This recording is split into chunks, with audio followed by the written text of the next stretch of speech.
Ich war kein Football Cast, we're here to light the fire. Spitting facts and stats, you know we never tire. Bringing the heat up, that passion won't retire. Busting through the mic, our voices never expire.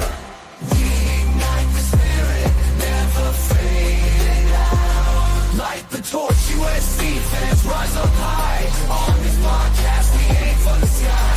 Knowledge and entertainment never lie. Together we stand, let the truth amplify.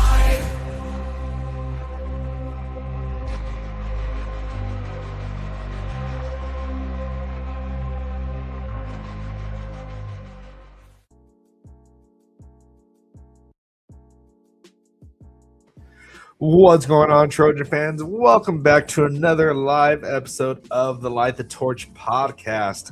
And today we got some stuff that we want to cover. We want to cover the future Trojans that are going to be going to the combine. We'll also talk about some recruiting updates, and then we'll talk about spring practice. And then we also have some updates on our schedule. So speaking of that, well, first, let me go ahead and introduce the guys here. To my right, we got B. Jones. How's it going, B. Jones? I'm blessed, man. Fight on. Fight on. And underneath us, we have Guns. How's it going, Guns? Doing great, guys. Fight on. All right. So let's go ahead and get into the news that just dropped today, probably a few hours ago. USC has a week 0 game has been announced, and it is going to be San Jose State. So San Jose State is going to be our week 0 game, and so we're going to be supporting a California team. So what are your thoughts about San Jose State being our week 0 game, B. Jones? I like it. I think it's a good opening game to start the season. You guys get their feet wet. It's a California team, so it cuts down on travel costs. Is what for them at least, but as well, we get that Trojan Spartan thing going as well. Yeah. What about you, Guns? Yeah, I mean, I like it. And I'm just glad at the end of the day that we finally know who it's going to be. Deep down, probably the only fan out there, maybe a couple others would have liked North Dakota State, but it's all good. At the end of the day, we get our opponent. Now we know who it is, and it's going to be game time come August 29th. So, yeah. Yeah, So- and we have some past Trojans, some Trojan alumni that are on that are coaching for them, correct? Obviously. That sounds right. I don't know. Can't think of who exactly, but Let me take a look at this here. Let's take a look at their coaching staff here. But yeah, I think CJ Pilar, or is it nice sack. CJ Yeah. oh, that's Sacramento. Okay. So, what do you guys think about Notre Dame fans talking crap about it? They're still talking. Yeah. Yeah. I have not paid attention to them. Like, they are irrelevant to me. Guns. It's just interesting the way they're trying to spin it. Like, I don't know. Like, to me, at the end of the day, while this rivalry was getting canceled, you guys had a matchup already set up. As it got canceled, you announced a new home and home. So we had to scramble, right? And we had to only look at schools that were available in week 0. We can't tell in Alabama, hey, cancel your schedule and play us in week 0. Like, we can't force somebody's hand like that. Like, so I just find it hilarious that the way people are spinning it. But yeah, it is what it is. Yeah, it's kind of strange how they already had someone already in the wings to be able to play, but they're going to act like they this was just out of the blue. But whatever. Right, these delusional domers, man. Let's compare schedules. How about that? Oh yeah, their schedule is fucking breeze. Right. Like, literally, like if they can make the playoffs, like, they don't even need that stipulation of them being top 12 to make the playoffs with that type of schedule. Like, but I think that's the reason why they try to get that just as insurance policy or whatever, because we all know they're probably going to slip up somehow. Yeah, see, and that's the thing, man. I really hope the committee really takes the strength of schedule serious. You know what I mean? Really judge them off of that and send a message to them, honestly, man. Yeah, let's see what Notre Dame's schedule is. I know this is USC, but they play Wisconsin, Rice, Michigan State, Ooh. Purdue, North Carolina, Stanford, and then BYU, Navy, Miami, and Boston College, SMU, and Syracuse. So BYU and Miami is pretty much their only tough schedule, except for maybe Wisconsin, which will be at a neutral field. But Wisconsin, they haven't been good in a while. So their hardest game that they play are at BYU, and they have Miami at home. So that is the softest of soft schedules. And meanwhile, we're playing Oregon, Ohio State, Penn State. Yeah, like it's just insane how they want to compare. Like they need us. Like if we were on their schedule, we'd at least make their schedule look respectable. Like no one respects this schedule. Like if they lose to Stanford, but they have Stanford at home, they have North Carolina away, and Purdue. It's Purdue. Michigan State, they have a new head coach. Yeah, like they don't have like their hardest game is probably going to be BYU at BYU. Calorex, who are you talking about? We play them. Yeah, and also I'll just say, like, people talking about our out of conference schedule being weak. I mean, compare that to Indiana last year, who won the national championship. They played Old Dominion, Kennesaw State, and Indiana State. At the end of the day, we're in this new era. We're at out of conference really truly doesn't matter. We're getting to the point where conference matters. That gets you in the playoffs and whatnot, right? I mean, there's these proposals of expanding the playoff picture and whatnot. So I mean, again, at the end of the day, out of conference truly doesn't matter nowadays. So yeah, and the teams that they're going to be playing, they're playing the fluff of the Big Ten. They're not playing like the tough teams like they would play us, but they're picking and choosing. Like they're playing some Big Ten teams that they might as well just join our conference at this point. But they still also want to play the ACC, their weakest teams on the ACC. Yep. But whatever. I'm done talking about them. All right. So let's go ahead and move on to the combine here. So we have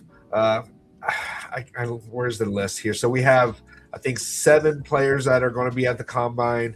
The combine's 1, 2, 3, 4, 5, 6. Yeah. So we have Makai Lemon, Jacoby Lane, Lake McCree, Anthony Lucas, Eric Gentry, Bishop Fitzgerald, and Kamari Ramsey are going to be at the combine. And so tomorrow, Anthony Lucas and Eric Gentry for the defensive linemen and the linebackers are going to be going on the NFL Network at 12 p.m. Pacific Standard Time. Then Friday will be Lake McCree, Kamari Ramsey, and Bishop Fitzgerald. Then Saturday will be Makai Lemon, Jacoby Lane, and then Sunday we have no one. So what are you guys' thoughts about the players that they suggest or that they took to the combine? Do you think they should have invited some other of our players? What are your thoughts, Guns? Yeah, I mean, I think they got it right. I mean, I think if you want to say like who's missing, I do think DeCarlos deserves a shot. If not combine, one of these bowls, it seems like he wasn't in any. I could be wrong. Someone can definitely correct me on that. But yeah, I think all in all, though, they got all the players that I imagine to go to the combine. Hope they all ball out. Excited to see Gentry and Lucas. Honestly, I think those are the two that have the best opportunity to raise their stock. To me, Lemon, Jacoby, McCree, and the two safeties, I think they solidified themselves in a way, right? Obviously, you can, at the end of the day, anyone can continue to raise their stock, but I think this is a great opportunity for Lucas and Gentry this weekend. So, All right, B Jones. Yeah, just to piggyback off Guns, man. We got a chance to see Eric Gentry in the bowl game, man. He really impressed a lot of scouts. So if he can follow that up with a good combine here, he can definitely boost his stock. I think a lot of eyes are on him based off his performance at the bowl game. And, yeah, I agree, man. I think that Carlos should definitely, I think he deserved the invite. But I think he's going to kill it on this pro day and really impress some scouts. Though I have no doubt that he'll make an NFL roster. All right, yeah, like I really thought like D-Nick was probably our most consistent cornerback this past season, so I thought he would have at least had an opportunity, but hopefully some lucky team will be able to pick him up out of free agency, or maybe somehow he could show out at his pro day, and maybe some team will take a chance at him. So, but yeah. Who do you think is going to have the best show? Or who do you? Well, let's see. Guns already said who he thought was going to have the best shot. What about you, B Jones? Who do you think is going to make this most significant leap with their combine? I think Jacoby Lane is going to impress some scouts, man. His vertical does not get talked about enough. I think they'll get to see it if he does participate in that. I'm not sure exactly if he's doing everything as well, but I think our two receivers, man, are really going to show out. It's going to be interesting to see how he does on. I wonder if he's going to run the 40. It should be interesting to see where he lands on that speed. So hopefully.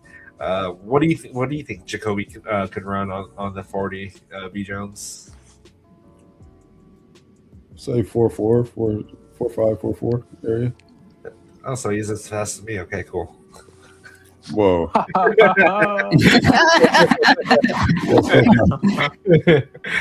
What about you, Gun? Or like? Yeah, I mean, I think honestly, I would say Lake McCree and Fitzgerald, like they have also a good chance to really continue to make that leap. A lot of talk with Fitzgerald recently, not much with Lake, but again, I think he's going to really show out. So yeah, I think Lake can definitely be a sleeper when it comes to the tight ends. Like I think he has a good shot. I know everyone's talking about that Oregon's tight end, but Lake has been like pretty solid when it comes to like he's an overall like good tight end. Like he has kind of like a what's that tight end from San Francisco? Kittle, yeah. He's not as big, or I don't think he's as fast as Kittle, but like he's all around a good tight end. Like he can block, he can catch, like he's just all around good. I think he has a good shot at making having a good draft day. Yeah, see, I don't think those two are comparable, man. Kenyon Sadiq and Lake McCree. Lake is more of a traditional tight end. When Kenyon Sadiq is really a big wide receiver, if you ask me. So he's kind of like sharp type. He kind of reminds me of like Mercedes Lewis, maybe. Oh, we got Raul here. How's it going, Raul? Intruder. Yeah, what's going on? Right. It's going all right. How about you guys? Not too bad. We're just talking about the Trojans that are going to be in the combine. So now that we got you here, so I'll let you know who's all in the combine here. If you know where Mekhi Lemon, Jacoby Lane, Lake McCree, Anthony Lucas, Eric Gentry, Bishop Fitzgerald, and Kamari Ramsey. So those are all going to be at the pro day. Which out of all 7 of those players, who do you think has the best shot to like improve their status or their ranking when it comes to their draft stock? Probably. I mean, I feel like Anthony Lucas is slept on a lot. So just based on his measurables and if he does perform well, I feel like he can definitely move up those draft boards. I think he needs to have a good 40 to really kind of get people talking about him more. Yeah, I mean, I just feel like he's pretty underrated, and he's one of those players that can, depending on where he goes in the draft, could surprise a lot of people here in the upcoming years. He's got all the tools, physical tools, to just be a great player. He's just got to put it all together.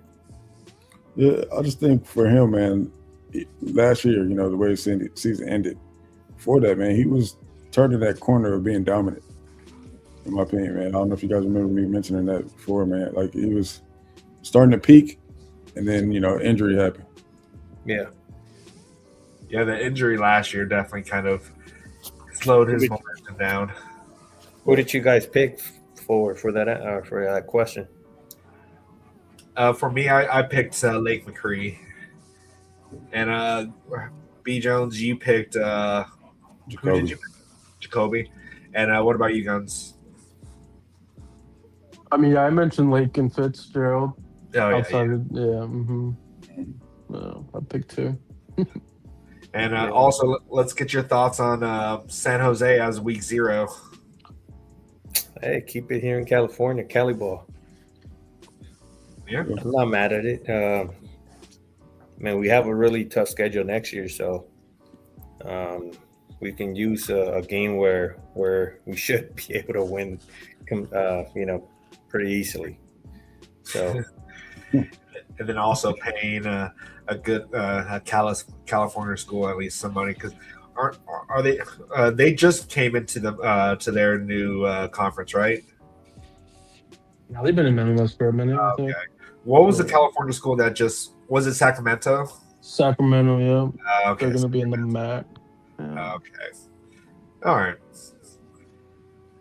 But all right, let's go ahead and get into this here. Guns, I'm going to give you the floor here for a brief second. I have a question. Go for it. Sorry. I mean, Lemon's not a speedster, but what do you think his 40 time would be? I think go ahead. I think he's going to show you that he's faster than people think he is, actually. I agree. Who was that? Okay. Okay. Yeah, what do you think his 40 time would be, Raul? I mean, if Blackiechainz is running, what is it? I even forgot, the 4.6. I think his 40 is going to be somewhere in the range of 4 or 5, around like Amon-Ra St. Brown's. I can see that, yeah. I just think, like, at the end of the day, like, he's not, like, a track guy, right, in a way, right? So, like, to me, that's what the 40 is in a way. Like, you know, it's all about the posture and all that. Like, he plays faster when you watch him on film. Exactly. So He's football fast. I just hope it doesn't – people try not to knock him, you know, so. Yeah. But I'm sure they'll find ways, you know. Like, well, like, anything. they probably saw what happened with Amon-Ra going late, and they're like, okay, we're not going to let this happen again. Right. And I'll do that. like, who do you think's more aggressive, or like, who do you think has the more aggressive style, Amon-Ra or Makai? Because they're very similar in their play style. I don't know if you could pick one over the other as far as aggression, but one is just a little more mellow than the other. You know, so Makai is definitely the more mellow one. Right, but he lets his game do the talking, though. You know, there's all dog in him for sure. Amon-Ra will tell you straight to your face. Right. Yeah, I have to go Lemon, I think. Like, he's more aggressive. You think Lemon's more aggressive, Guns? I say so, yeah. I mean, I'm thinking, I guess, more of like the contested catches that I saw recently. Maybe it's just recent bias, but I don't know. Who has better hands? It's I'm gonna say Makai. That's tough. I think Amon-Ra had more drops than Makai. let's see what Amon-Ra's catch percentage was in high school. Kyle only had 4 drops in his career. Only 4 drops. Yeah. You know what's crazy? One of those drops are in that first home game last year after the LSU game. Yeah. Who were we playing? Was that Utah State? Yeah, I think sounds right. Yeah, and like he dropped that one right at the goal line too, or something. Mm-hmm. That's the only one I can recall him actually dropping. Did he dropped a few this year? Oh, Makai? Yeah. I don't really remember him dropping a ball. If anything, he made. I don't think so. Drop 1 or 2 at most. Huh.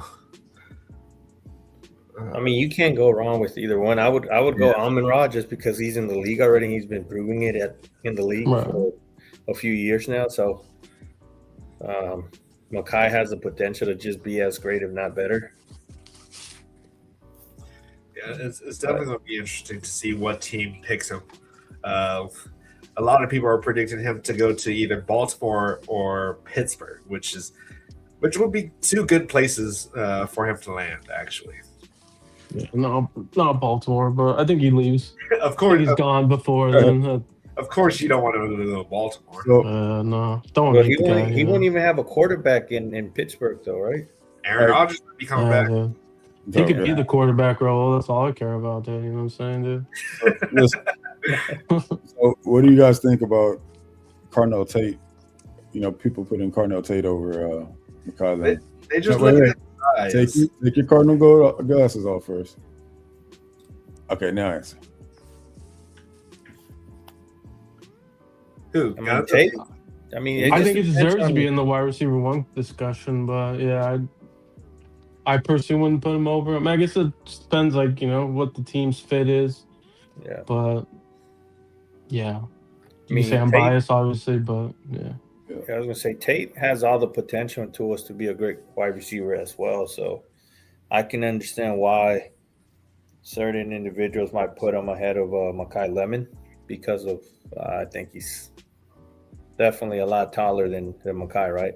Yeah, he's like the type of wide receiver as well. So like kind of what Gunn said, it just depends on the fit of what the team is looking for. But I mean, there's no way I can take out my USC glasses, man. I'm gonna go with Makai regardless. And that's funny because, you know, people mention Makai's height like he's just some short, like little 5'6" dude. Raul, he's like 5'11", right? He's a legit 5'11". Yeah. So I don't really understand why, you know, why people are trying to knock him for that. But if you ask me, man, when you compare him to the two, Makai is definitely a better route runner. And he's definitely quicker. And I think he has, you know, better hands, in my opinion. I think Makai is a better what is it called? Yard after catch. Than Amon-Ra. But I think Amon-Ra might be a little bit stronger than Makai. I think he can break tackles a little bit better than Makai can. And I mean, one thing that this is the reason why I actually put Makai over Tate, regardless of measurables or whatever. It's just his mentality. You know, he's just a dog, and that LeBron mentality. Yeah, I don't know about that LeBron mentality. But no disrespect. He's a dog, and he doesn't give up on a play, and he's a true leader, in my opinion. So, yeah. No, I just hope he ends up at a good situation with a good quarterback. So, yep. But where do you think Jacoby Lane goes? Like, what round do you think Jacoby goes in? I say second. Second. I was gonna earliest, say if B. Jones, third latest. Yeah, I was gonna say if B. Jones' prediction in terms of going up the draft boards, I think he goes in the second. Mm-hmm. Okay. Let's see. Where do they have Jacoby Lane? I think in the third, maybe 50 to top 75 ish. So CBS has Jacoby at 168.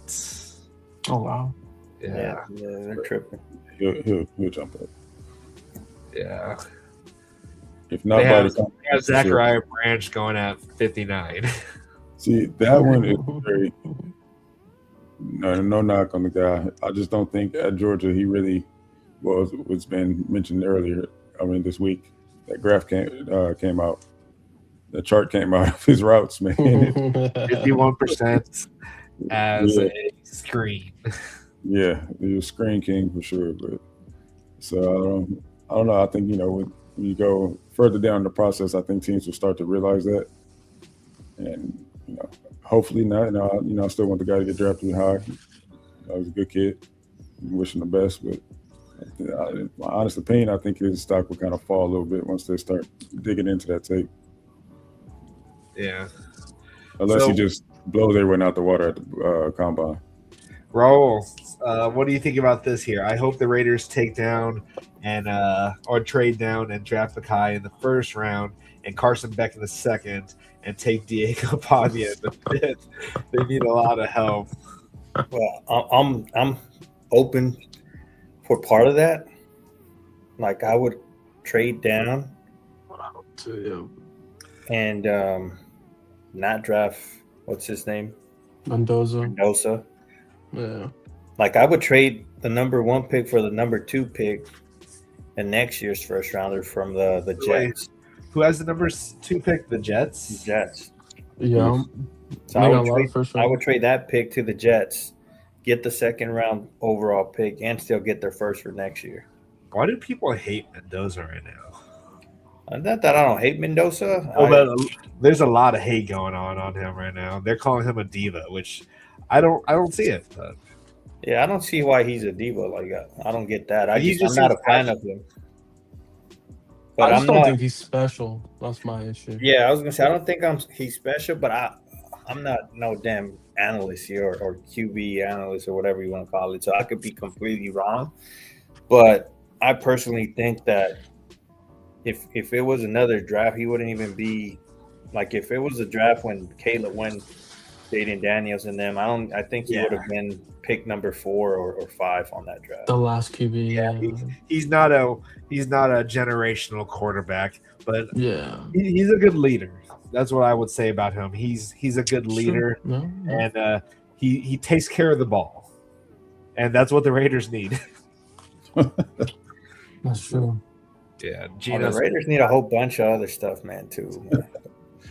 All right, real quick, fellas. Well, before we jump into recruiting with guns, we have a quick birthday shout out. Happy belated birthday to Kenny Gallegos. That's Marquise Gallegos' mother, if you guys don't know. Shout outs to her. Happy birthday, Kenny. Happy birthday, Kenny. Wish you or belated birthday if it already passed, and many more, and appreciate all the support you give us. All right, the floor is yours now, Guns. After B Jones got us on a sidetrack. No, that wasn't me. It was me. Actually. Sorry, B Jones, that wasn't you. Hey, I apologize. You didn't have to smack someone. That's rude. But yeah, so recruiting with Guns. So we just have a couple updates. Nothing crazy, I guess you could say, but I mean, they're updates, and I think it's good to still follow through. So we talked about last week about safeties, right? And we talked about how, maybe there's a potential that,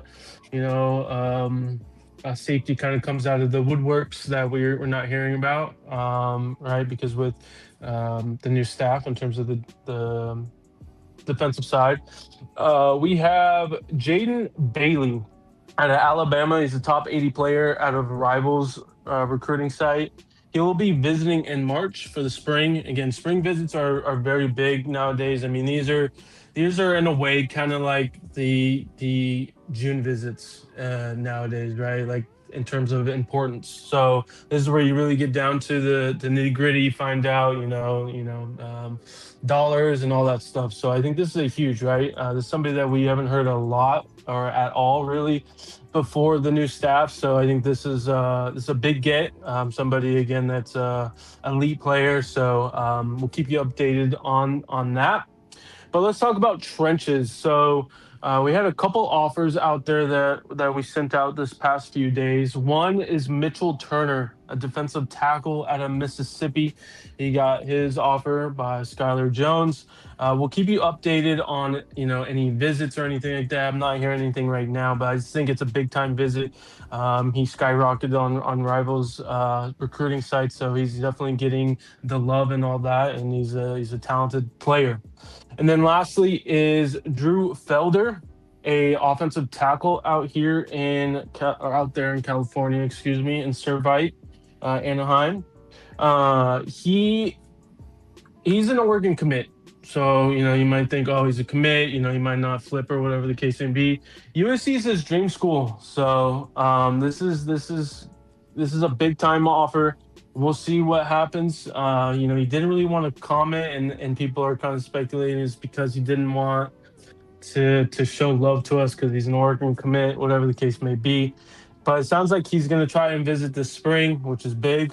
Again, this might be a flip watch in the later days and months. So we'll keep you updated on that. But this is the big time offer. So with offensive recruiting right now, it's kind of been slow, but I think that's kind of by design, in my opinion, just given the big class that we just had. So yeah.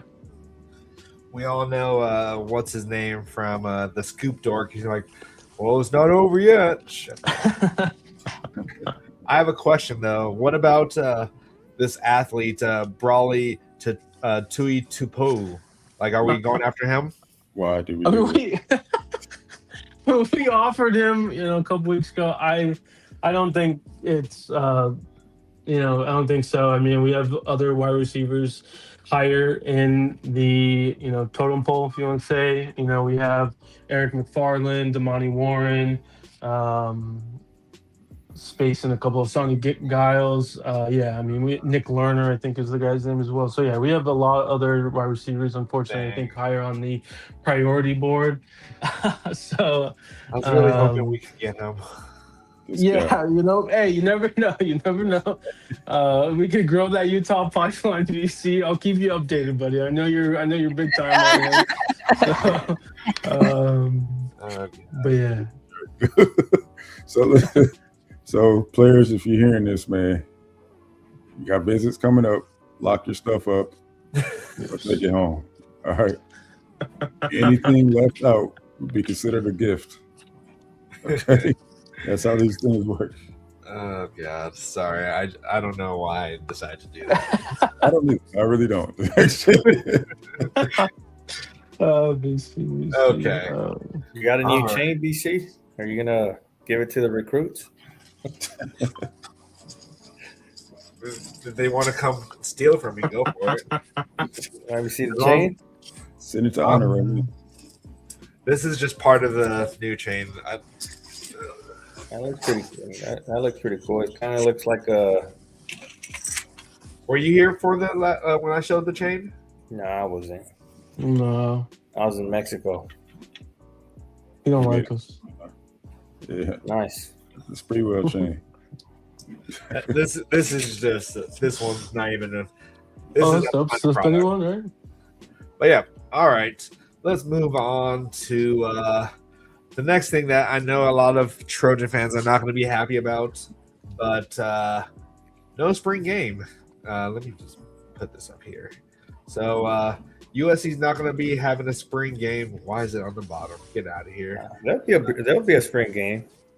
Well, it's going to be a spring showcase, probably, but not a spring game like a traditional one, what we're used to, what us boomers are used to. So, for sure. So, what are you guys' thoughts? The fact that it's going to be another year, another time that we don't have a real traditional spring game, while everyone else does have theirs. Like we all know there's going to be other schools that are going to take aim at us for not having the traditional spring game. But what are your thoughts, Guns? Yeah, I mean, it does suck. I enjoyed it a couple years ago when I had the opportunity to go out there with Rebel and B. Jones. And, maybe I'm the reason why there's no spring game, No, I'm just kidding. But yeah, it was cool, man. It was really cool to see the players play at the end of the day and whatnot. So, hopefully in the future, they could open up to the fans. I mean, again, I understand, they don't pack it out, but I mean, I think it's cool just, the fans like to go out there and spend a day, and so it does suck, but it is what it is. So what about you, Raul? I mean, it's not a spring game to show the fans, but somehow I got a feeling we might end up being there again this year, though. So. Well, okay, then if you guys go again this year, please moderate your excitement when you come back. Hey, it's not our fault that MDC didn't want to do his job right. What? I blame DeAnton Lynn. There was a lot of hype that spring game last year. All right. So it's his fault that you guys thought the defensive line was going to do really good because exactly what you guys saw, you thought it was going to be great, and then. All right, let me ask you guys a question. Were we the only ones to say it? You weren't. No. But are any of those guys here right now? Listen, what did we report? I told you King Miller is going to be a dog, right? You were right on that one. Thank you. Okay. And I told you Isaiah Rubin looked good. We never got to see him. That's a Lynn thing, right? I told you Elijah Newby looked good. We never got to see him. That's also a Lynn thing, right? I told you the defensive line looked good. Same story. It all comes to the same common denominator. So Raul was right. Just like, look, Kobe Pepe was hardly used this year, and he was used last year. So I don't understand why they didn't even bother them. Why didn't they bother even using him this year when he had more experience, another year under his belt with the same scheme? I don't know. There's a lot of what ifs. Like, I don't know what the hell DeAnton was thinking. I'm just saying, you saw how different the personnel was on defense during the bowl game, right? On the defensive line, I mean. Yeah, so what does that tell you? That somebody wasn't listening to their position coaches, certainly the coordinator. All right. Hey, Austin G, I'm not saying Kobe Pepe is out of this world, and I'm not trying to disrespect him, but I'm just saying he was productive the year prior, and all of a sudden he can't even get playing time. Yeah. It's like, it makes no sense. So you stop it, Austin. No, but as far as us not having the spring game, man, here's my issue with it.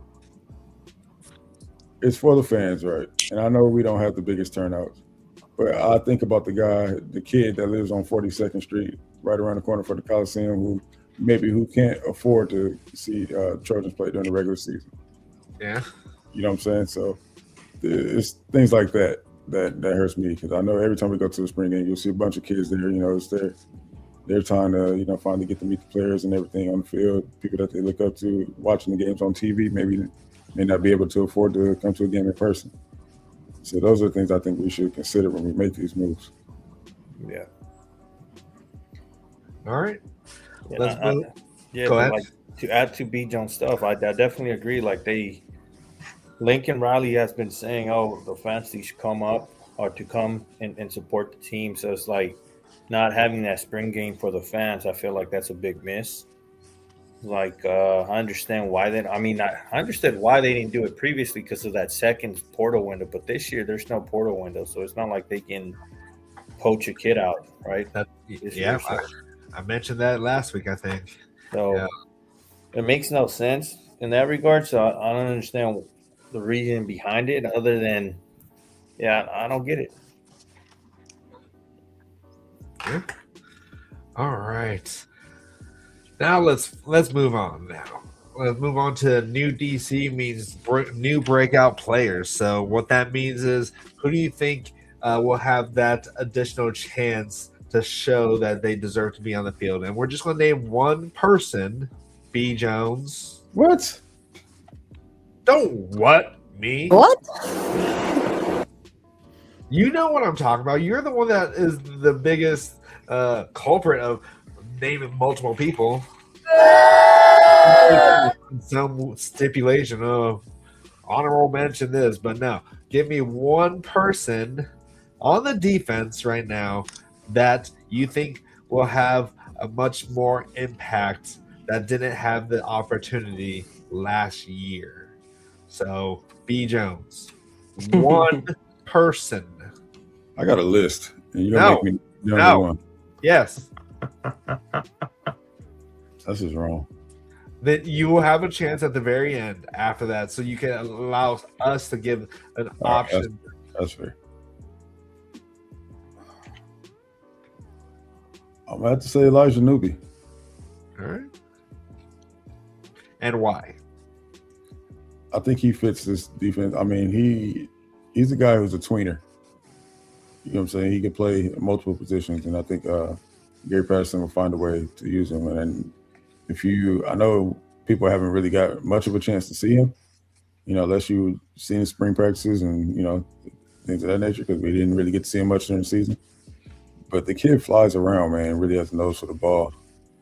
And, I think any defensive coordinator, I think he would really impress any defensive coordinator watching that kid. So my guy is going to be Elijah Newby. Trojan Fights said they keep switching his position, and you're not wrong. He's back at linebacker now, so. No, defensive end. Oh, he's back. Oh, yeah. Okay. Yeah, he's back at end. See, it's hard to keep up. Switched like 4 times, right? It's crazy. Yeah. At least he's going to be a jack of all trades. All right. We'll go with Raul. Give us your one player that has a better chance to make an impact this year on defense. I'm gonna go with probably an obvious pick on my end. Yeah, Marquise Gallegos. Obviously, with Gary Patterson playing a lot of DBs, I feel like Marquise should definitely get some playing time. He's produced every single time he's gotten an opportunity to play, right? Whether it's special teams or some playing time on the last part of the game or whatnot, he's produced. So I think he's going into his 3rd year, college year. Yep. Mm-hmm. Should have to wait, and the experience to have a breakout year potentially. He's got a lot of competition, but from talking to his dad and mom, I know he's a fighter and he's a dog, and I think he's going to put in the work to try to, get his this year. Not only that, bro, he just fits this defense, man. If you put him up top, if you guys go back and watch his film out of high school, man, his instincts are just second to none. You know what I mean? I think that 3rd year is when you really turn the corner and it starts feeling like high school again. You know what I mean? The game slows down for you. That's what I mean by that. And I think this is going to be his year to crack that lineup, or at least that rotation. I mean, I say rotation just because there's so much competition, but I think he'll definitely earn a spot in it. Especially, his style of play is what you see. If you go back and study Gary Patterson's defenses, man, a little bit, you'll see that, he likes a rangy free safety who can, with great instincts, or ball hawks. You know what I mean? And that's Marquise to a T. All right. Guns. Yeah, I mean, I gotta agree. Marquise Gallegos is pretty much honestly, one of the only breakout players I think has a chance to really come into this defense. So, you guys pretty much echoed everything I was gonna say. I mean, the guy flies around. It's what GP system's all about. So yeah, I think he's got a great opportunity to really solidify into that starter position and ball out. Yep. All right. For me, I'm gonna say, like, he didn't really get the opportunity. I'm not sure why or so, but RJ Sermons. We know that the DB room is probably going to be pretty wide open, except for maybe one side from who's the transfer? Jontez, yeah, from Iowa State. So we need to figure out who's going to be the opposite side of him. And I know Guns is we all know about his guy, but I think RJ Sermons has a chance to maybe crack that lineup after being not getting any opportunities last year. So it'll be nice to see that opportunity for him. But to tack on to Marquise, he's going to get definitely an opportunity to make some noise in the spring due to CP being out after having surgery. So a lot of the young guys are going to have an opportunity to make a splash in that safety room. Hey, but I was going to say, Jontez, he's not a lock to get that starting spot. Just saying, like, look at what happened last year with the other cornerback. Well, was he being? Do you think that could have been on Lynn in that situation? I don't know. On what? But all I'm just saying is, like, just because you're the number one cornerback or you came in, it's kind of proof that, you know, DJ spot's not being given. You got to earn it. Yeah. Yeah, I mean, I got to disagree. The guy's going to be a all-time TB1. I'm sorry, guys. I understand what you're trying to say. All I'm saying is, the guy is a baller compared to that last cornerback that we're talking about in comparison. So, I mean, to me, again, if he's fully healthy, he's going to be balling. And it comes down to that second corner spot. Is it Chasen? Is it Sellis? Is it Elber Hill? Is it RJ Sermons? Like, that's where the conversation really I don't know. You tell us, Guns, who's number two? I mean, right now, if we're all healthy, honestly, it's Chasen Johnson. Yes, honestly, it's Chasen Johnson. My backup, honestly, is Elber Hill. But that depends where his fastest is. Yeah. Wait, what happened to Sellis? I thought you were going to say Sellis. I love my guy Sellis. But at the end of the day, I understand the reason why he got brought into the spot, right? There was a hurt Chasen Johnson. So at the end of the day, Chasen Johnson has the best opportunity to get that spot. But hey, Sellis took advantage. Y'all can hate on the kid you want. He gave up the least TDs as the cornerback last year, as a redshirt freshman. Okay. When have I hated on him? I don't know. You like to bring up that he's my guy, so I feel like there's a type of dig in that statement, you know. So, you know. The only time there's only one time that I think that when I say something like that, but I'm not. But yeah, it's definitely gonna be interesting because the spring practice is gonna give a lot of guys opportunities. Like the defensive room is pretty much wide open, top to bottom. So do I get to mention another guy now? Sure. Let's do it. Let's hear more. Let's do another round. Another round of one person. Anyone else have another guy? Yes, one other guy. That hasn't been mentioned, though, guys. So yes. That's good. You guys got another guy? Well, I'm giving you have another chance to do one guy. I mean, I know I do, but I'm asking you guys. Yeah, I got one more guy. All right, cool. So another guy I think can really make an impact, man, and really break out, Isaiah Rubin. Okay. And we go back to, the things that we mentioned earlier, man. We had an issue at nickel last year. And the fact that Isaiah Rubin did not get on the field at nickel just boggles my mind. It makes zero sense. Like, I don't know what Lynn was thinking. And when you hear that Doug Belk was very high on Rubin, and it was a Lynn decision for him not to play, it just baffles me, man. And all the issues we had last year at that position, it just doesn't make sense. All the injuries. And the guy, remember, like I said earlier, he was a guy that I said coming out of spring to keep your eye on. But we didn't see him much at all last year, even after having all that issues at the position. So this year, different story, clean slate, man, and hopefully a coach that is not going to play favorites or whatever the case, and just put the best man on the field. So if that's the case, I think Ruben will definitely be in the rotation, not a starter. All right. Well, he's going to have to impress Paul Gonzalez. So. Yep. All right. Guns, give us a second guy. I mean, I have to mention something that's already been mentioned. I'm sorry, guys. And again, it kind of goes back to the corner 2 spot. I know I mentioned Chasen Johnson, Albert Hill. Again, I agree with BC. I think it's a good opportunity for RJ Sermons to showcase his talent again.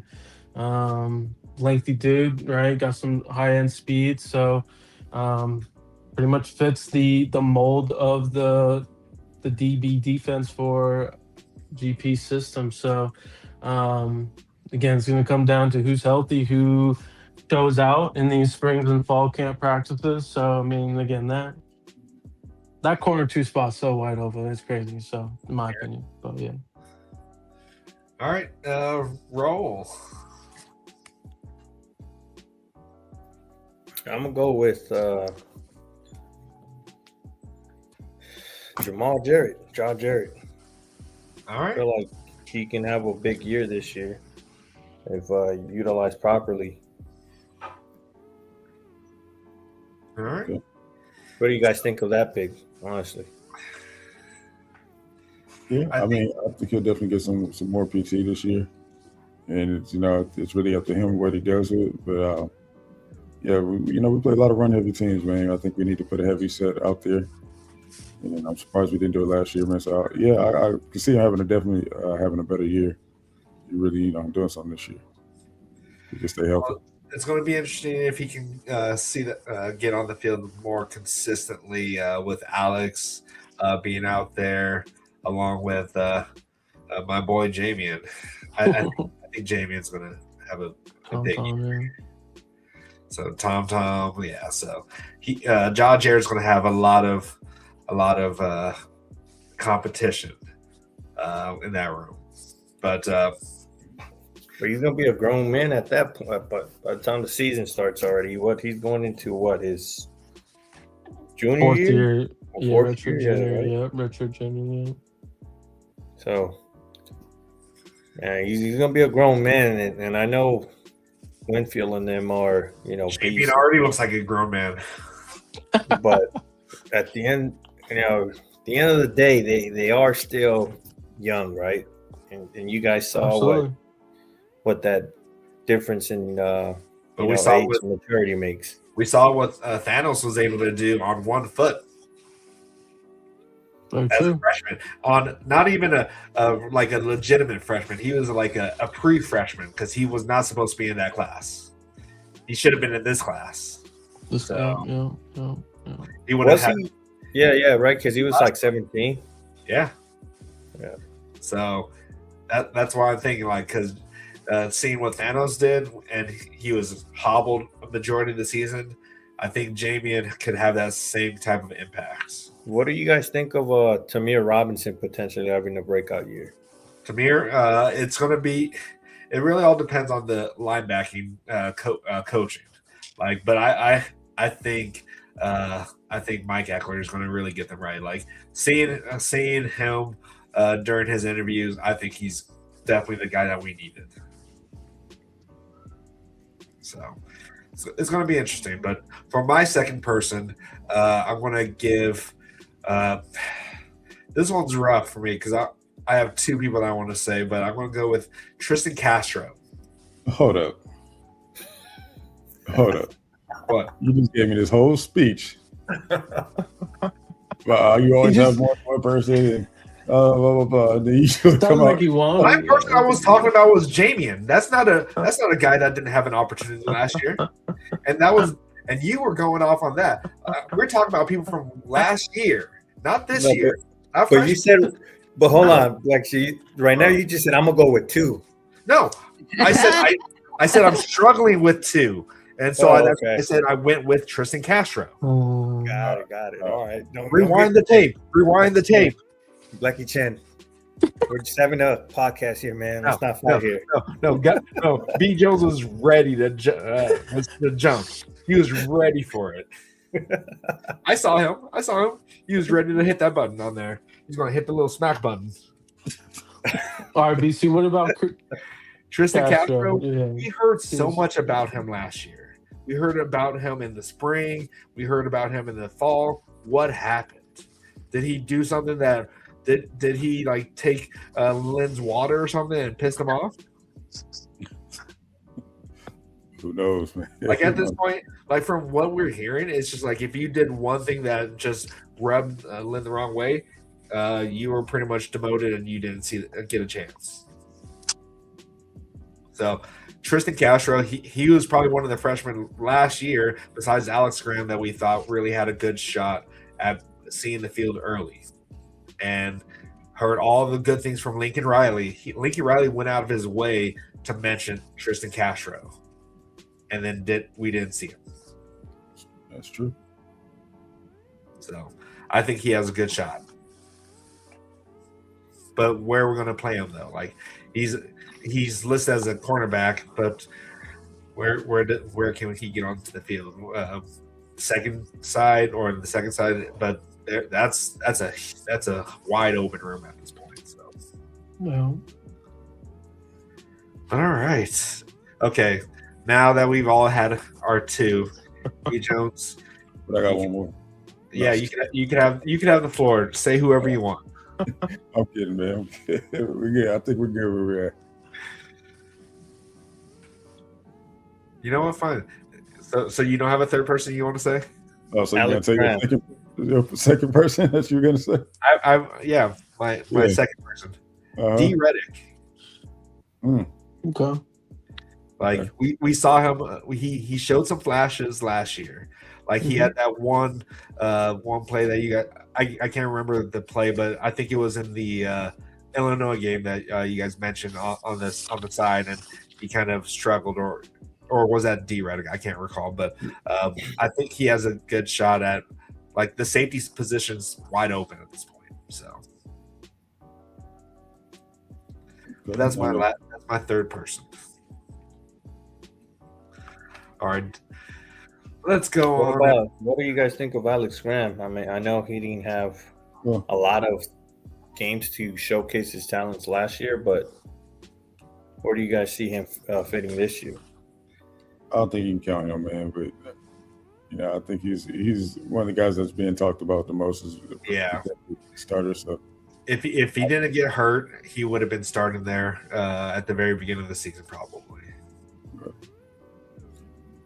Oh my goodness! You know who we're forgetting? Who? And it's kind of funny because we just don't know where he's going to land as far as position. But PB, man, Prophet Brown. Well, I thought we knew he was going to be at nickel. Do we know that? I mean, we can play all the positions, really. Yeah. But who else do you think could slide into that nickel as effortlessly as he could? Because he had a lot of playing time at nickel before he got hurt. Alex Graham. I kind of like Kenny Urlacher in that nickel spot, honestly. Because the nickel and GP system is like the extra linebacker in the box. Right. Exactly. And people have thought or said that, why doesn't Kennedy play linebacker? We can understand, size and whatnot at some aspect. But the guy is a missile rocket. I'm starting to lean that way, and then having Pierce, Graham, Marquise fight for the 2 deep safeties. That's kind of where I'm thinking right now. But I mean, it's so interchangeable. It's, you can see maybe Pierce come down low. You could see Graham come down low, like Prophet too. Like, it's just, it's pretty fascinating. Yep. Shout outs to Christen. Fight on. Wait. Now that Chris is here, let me just say this. Got bone. Yeah, I said that about the defensive line last year. and I'll say it again this year too. All right. I'm sure he's like so confused about what you're saying right You know now. what I'm talking about, He man. just got here probably.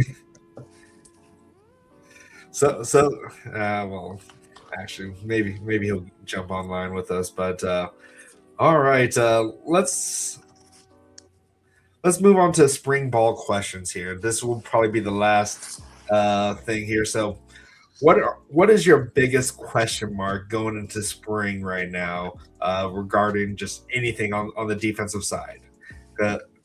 Just defense. Just Or I defensive. mean, okay, we can go both sides. Okay. Choose one from just one. It could be offense or defense. So Okay. we'll start with guns. Oh wow, dang it. My big question for spring ball is, what is the offensive lineman rotation and kind of, positions? What is it going to look like? Is it, are we going to see Tobias at center? Are we going to see him at guard? To me, I think he's an inside offensive lineman at the end of the day. Is Pepe going to be at that right tackle? Koleje going to fight for one of the guard spots? Tafa, right? Like, truthfully, honestly, I'd say Page is the lock set guy at left tackle, and honestly, the other four spots are to me wide open. Which is crazy. Yeah. Again, you bring 5 guys back, right? Again, it's a new year. You should always compete. Again, the offensive line is going to be the key this year for the offense. We're able to take the next step. I mean, the running game opens up even more, gives more time for the young wide receivers to gel more with Jaden. And again, we can lean on that running game. So that's my big question. All right. What about you, B. Jones? It's just, for me, the spring is going to be, since we're going to have, I'm not going to say rely on a lot of freshmen, but we expect a lot of freshmen to crack the rotation. It's just which ones are ready. I mean, which ones have adjusted to the speed of the college game and are ready to go. We got some highly touted guys, like the Luke Wafels and the Jamie Winfields, and, but it doesn't necessarily mean that they're ready for this level of ball right off the back. How many 5-stars have we seen come in and, just never quite pan out? You know what I'm saying? So, not saying these guys won't. There's evidence and reason to believe that they will. But, it has to be seen, though. And I think spring ball is your first crack at, high-speed college-level ball. So. All right. What about you, Raul?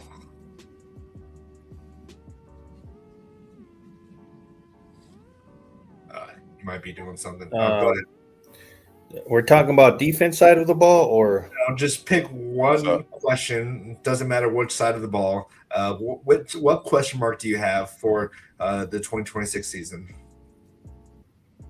or at least going into the spring? I mean, I'm just curious how the wide receiver room is going to look like.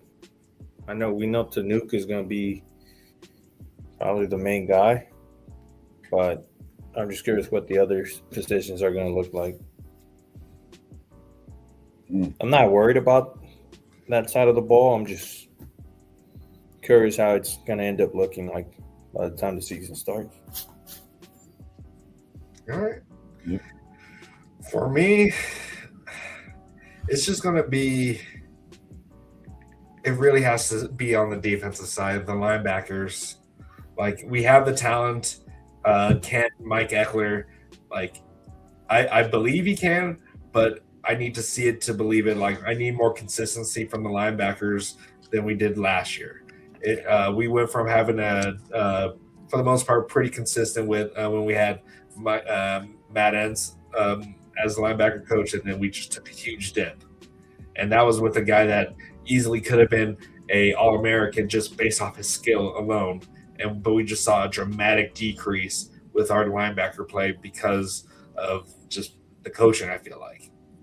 So it's gonna be up to AJ Howard. It's gonna be up to Mike Eckler to get these linebackers right, because a lot of those big runs were based off of our linebackers being out of position.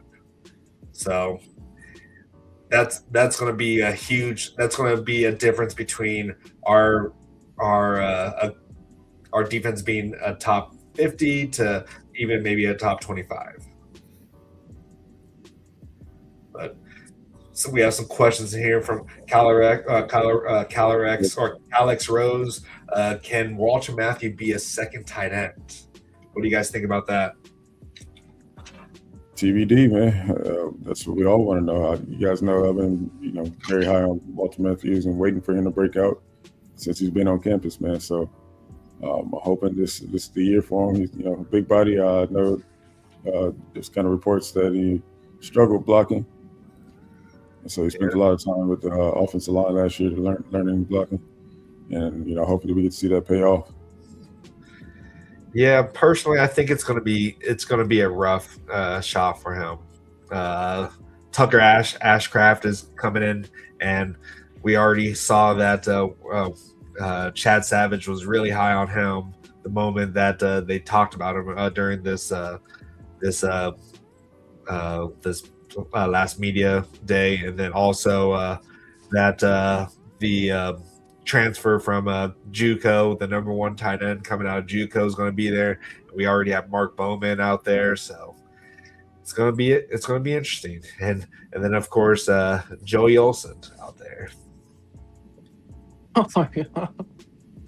It's going to be interesting to see how he improves, where Chad Savage can improve him when it comes to his blocking, because he has the talent.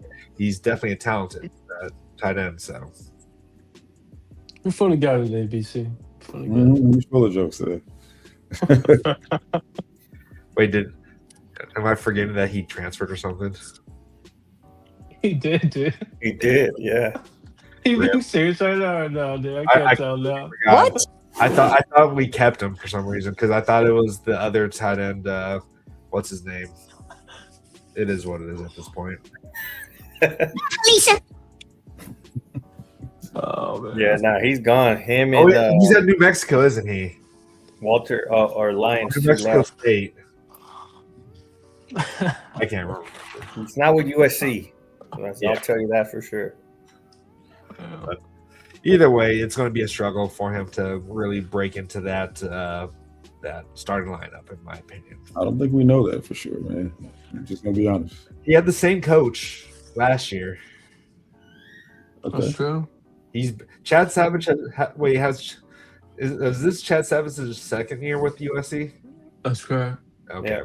Listen, when you have a guy like Walter Matthews, that size, if he can get developed until, get developed the right way, he's going to be a monster, not just a guy who can play tight end. Like, he will be a monster. You know what I'm saying? So the potential is just like through the roof with this kid. So I wouldn't just write him off, man. That's just me. Yeah.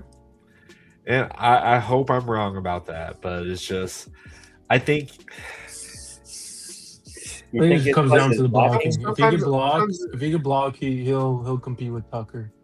Exactly. That's what it comes down to. Sometimes it's just maybe a fresh start is best for someone, even if they have all the talent in the world. Whoa. Why are you over here trying to kick him off the team, BC? I'm not kicking him off the team. It's just. What do you mean a fresh start? It's a fresh year, man. So he's getting a fresh start then. It's a whole new year. Okay. All right. I get what you're trying to say, BC, but yeah, that was you told that line pretty tight there. Let's see. Are the freshman tailbacks getting into the game? Out of the two freshman tailbacks, who do you think has the best? I think we answered this before, but from the last show. But let's go ahead and go around again. We didn't get Raul's answer. No, we did not. Which on the tailbacks? The freshman tailbacks, Deshaun Rideau and Sean Alston. Who do you think out of those two has the best chance of getting in? Oh, and we also forgot to talk about Nele Tapuo. Yeah. Oh yeah. Very true. I'm gonna go with Rideau. I just feel like he's more of an explosive, like a what's the word I'm trying to use here? Like a big time Home run hitter. like a home run hitter type of running back. Okay. But see, do you think we need that? Because we already have two of those. Like to start right now, like we No, have. we also have Waymo. But I disagree. I think Waymo and Rideau are more similar than King Miller. King Miller, I feel like it's just more of a north and south guy. yeah, but then Sean Alston brings that power. I mean, he can get it in the end zone for sure because we lost B-Jack, right? So maybe in that gives him an upper hand when it comes to actually getting playing time. But And that's what we're talking about, though, playing time. yeah, it'll probably be if it's like getting playing time right away. I'll go with Sean Alston just because of that bigger back in the end zone. We struggled in the red zone with the short yards gains, so that's where Sean Alston's going to have that opportunity. But B. Jones. I mean, I think we already said, right?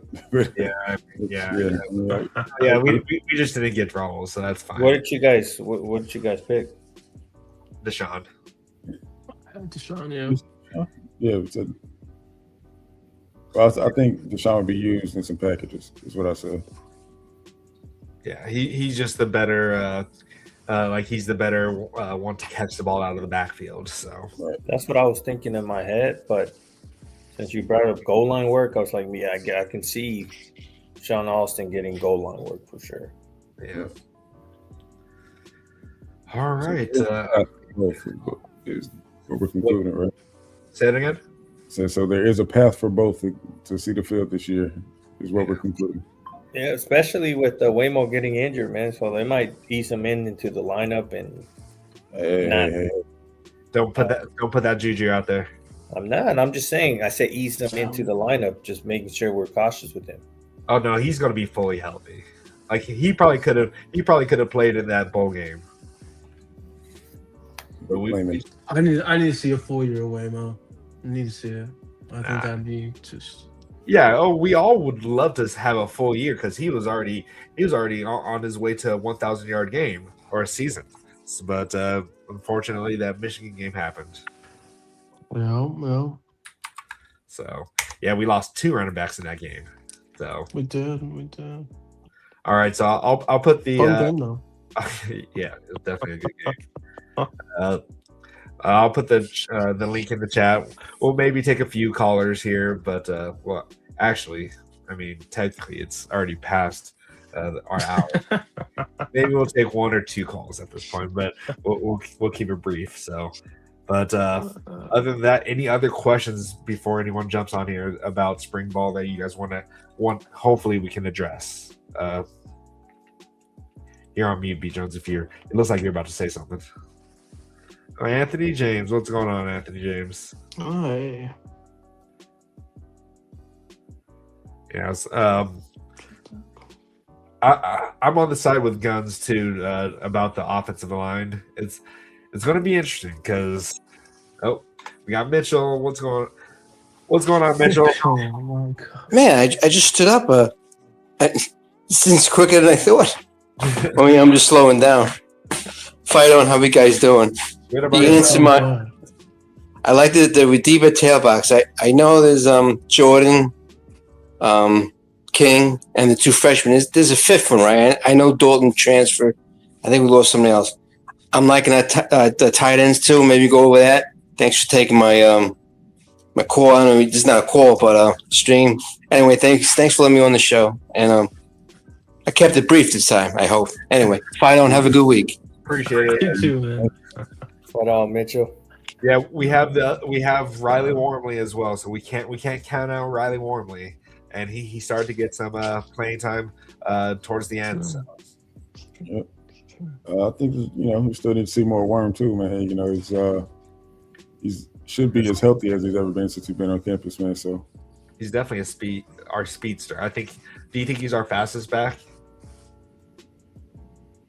could be, man. I really don't know. Can't say, but if I had to judge by high school film, I'd probably say yeah. All right. All right. Any other questions, marks that you guys have before we get out of here? All right. Well, I think we're going to go ahead and we're going to call it a show, but so we're going to go ahead and get out of here, guys. Until next time, guys, keep the torch burning bright. As always, fight on. Fight on.